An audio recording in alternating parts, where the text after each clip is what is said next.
चाय बेचने वाले प्रधानमंत्री बन गए, बोलते हैं तो पूरा लाइक करते हैं। मोदी जी जैसा से भी प्रधानमंत्री बने हैं, पूरा वर्ल्ड के पूरा लाइक करते हैं। एक ही कैंडिडेट कौन होगी जो बाहरियों को मात देगी? रांची लोकसभा में संजय सेठ को मात देने के लिए कौन ऐसे उम्मीदवार होंगे? कस कस पे पानी बदले, चार कस पे बानी, यही है हमारा झारखंड की राजधानी। हम मोदी जी से यह कहना चाहते हैं कि चाय बेचने वाले विदेश की खबर छोड़कर अपने राज्य का खबर रखे। रांची लोकसभा से जेबी कैसे से कौन बनेगा सांसद? जी हाँ, कौन होंगे उम्मीदवार? इसको लेकर चर्चा का विषय बना हुआ है। झारखंड के राजधानी रांची यानी रांची लोकसभा सबसे हॉट सीट माना जाता है, लेकिन यहाँ बाहरी का गढ़ रहा है। जी हाँ, पहले 4 बार रामटहल चौधरी भाजपा से सांसद रहे, उसके बाद संजय सेठ अभी हैं जो राजस्थानी हैं।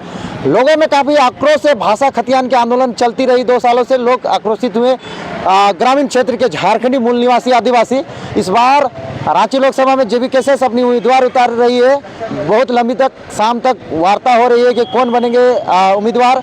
कभी नाम आती है देवेंद्र नाथ महतो, तो देवेंद्र नाथ महतो कब बार बार कहते हैं कि मैं चुनाव नहीं लड़ूंगा, तो फिर बाद में कहा जाता है कि एक अमित महतो हैं उनको लाया जाए, फिर खतियानी सुमित को।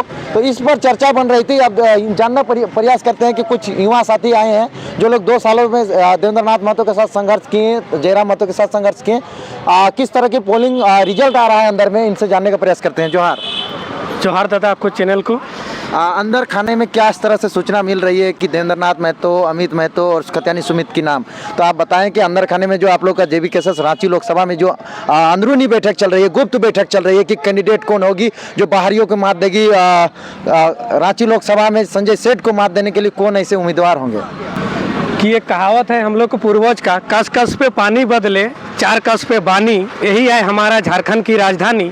तो ये सीट बहुत महत्वपूर्ण होगा, क्योंकि एक छात्र जो होते हैं, कहीं भी विधानसभा हो, चाहे राज्यसभा हो, चाहे लोकसभा हो, हम लोग के देवेंद्र दा ही आवाज़ उठाते हैं और खुला चुनौती देते हैं कि गलती मुझे भी हो तो सज़ा मुझे भी मंजूर है, गलती मुझे भी हो तो सज़ा मुझे मंजूर है, लेकिन गलती किसी का और हो तो सज़ा उसे ज़रूरी है।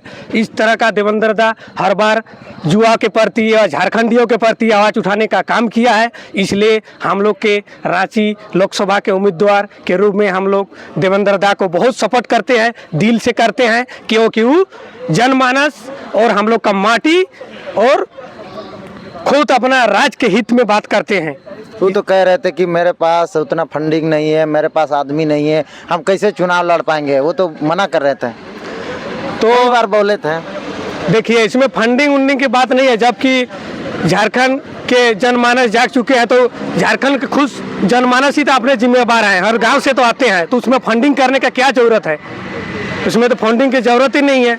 क्या लग रहा है, तो देवेंद्र नाथ महतो यहाँ फिक्स हो गए? एकदम फिक्स, क्योंकि मोदी या हम लोग के देश के युवा चाय बेचने वाले प्रधानमंत्री बन गए, बोलते हैं तो पूरा लाइक करते हैं। मोदी जी जैसा से भी प्रधानमंत्री बने हैं, पूरा वर्ल्ड के पूरा लाइक करते हैं। हम मोदी जी से यह कहना चाहते हैं कि चाय बेचने वाले विदेश की खबर छोड़कर अपने राज्य का खबर रखे। विस्थापन नीति हो, नियोजन नीति हो, या तो यहाँ 32 खतियान नीति हो, अपने राज्य के हित में जो काम करे वही यहाँ का बेटा होगा और यहाँ का संसद भी होगा। ये ओपन चैलेंज है, क्यों हम इस राज्य के युवा हैं, परिवर्तन लाकर मानेंगे, अगर ना सका तो खून नहीं पानी है। अच्छा, तो किस तरह से आप लोग बात लेके जाएगा ग्रामीणों में कि देवेंद्र नाथ महतो क्यों वोट देना चाहिए? क्योंकि भाजपा भी बहुत भयानक क्षेत्र में भ्रमण करती है और बहुत उन लोग का IT सेल मजबूत होता है। हम लोग इस मुद्दा से जाएंगे, क्योंकि जो झारखंड का बात करेगा उसी को हम लोग वोट करेंगे, क्योंकि कोई भी हो, राशन कटौती हो, चाहे अबुआ आवास हो, उन लोगों को मिलता है जो पहले से सक्षम होते हैं, और उसका मुद्दा कोई सांसद ना उठाते हैं, ना विधायक ना उठाते हैं, ना कोई उठाते हैं। जितने भी होते हैं गांव के चमचा बेलचा पार्टी के कार्यकर्ता उस आवाज़ नहीं उठाते हैं। इसका खुद जिम्मेवार झारखंड के जेबी कैसेस के युवा कार्यकर्ता उठाते हैं, देवेंद्र दा उठाते हैं। इसके लिए हम लोग पूर्ण सहमत हैं। रांची लोकसभा का पूरा टीम देवेंद्र नाथ महतो को चयन करके जयराम महतो को नाम लिस्ट भेजे? जी, आज तय होगा, क्योंकि आज तो यहाँ मीटिंग रखा गया था हम लोग के राजधानी में, इसी के चर्चे में आज बात रखा गया। आगे क्या रणनीति बनती है, इसको आगे क्या लगता है आप लोगों के तरफ से उम्मीदवार बनेंगे कि जयराम महतो जो देंगे वो उम्मीदवार रहेगा? हम लोग के देखिए जनता का है, जयराम का ही तो सब आदमी है हम लोग। तो यही बात है कि हम लोग जो परामर्श करेंगे वो जयराम भी करेंगे। तैयारी पूरा जोरों से है। पूरा जोरों से रांची है। लोकसभा जीत रहे हैं जेबी हाँ, के इतना भ्रष्टाचार लगा हुआ है किसी में भी, घूसखोरी। हम ये कहना चाहेंगे किसी का अपमान नहीं करेंगे। हिजड़ा वो है, हिजड़ा वो नहीं, हिजड़ा वो है, हिजड़ा वो नहीं जो 60,000, 70,000, 2.5 लाख तनख्वाह पाकर भी एक गरीब मजदूर को, कोई आजादी बनाने वाले स्टूडेंट लड़के को 200 रुपया, 400 रुपया पैसा लेते हैं। वही असली हिजड़ा है इस राज्य के और देश के भी। बहुत बड़ी बात कही। जो लोग घुसखोरी करते हैं उन लोगों को लेकर इन्होंने एक अच्छी बात कही।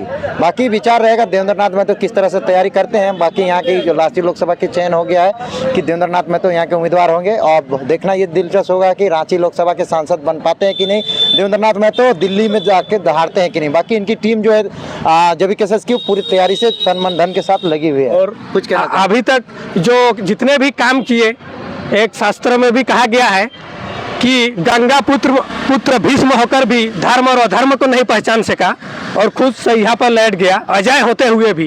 और हम लोग के इधर सांसद विधायक इस तरह का बैठे हुए हैं देख के गद्दी में कि राज्य में क्या बीतती है, क्या नहीं होती, उसका चर्चा नहीं उठाते हैं, आवाज़ नहीं उठाते हैं। इसलिए आप पितामह भीष्म बनने का काम न करें, क्योंकि पितामह भीष्म गंगा पुत्र कहकर भी कहते थे तो पर भी वो शुद्ध नहीं हो सका, जो धर्म और अधर्म को पहचान नहीं सका। इसलिए मैं कहना चाहूँगा कि आप धर्म को पहचाने और झारखंड के हित में काम करें, जनमानस के काम करें, क्योंकि जनता जनार्दन होते हैं। जनता का बात को समझने की काम करें, वही झारखंड राज्य में काम कर सकते हैं और बात भी कर सकते हैं। ठीक है, धन्यवाद।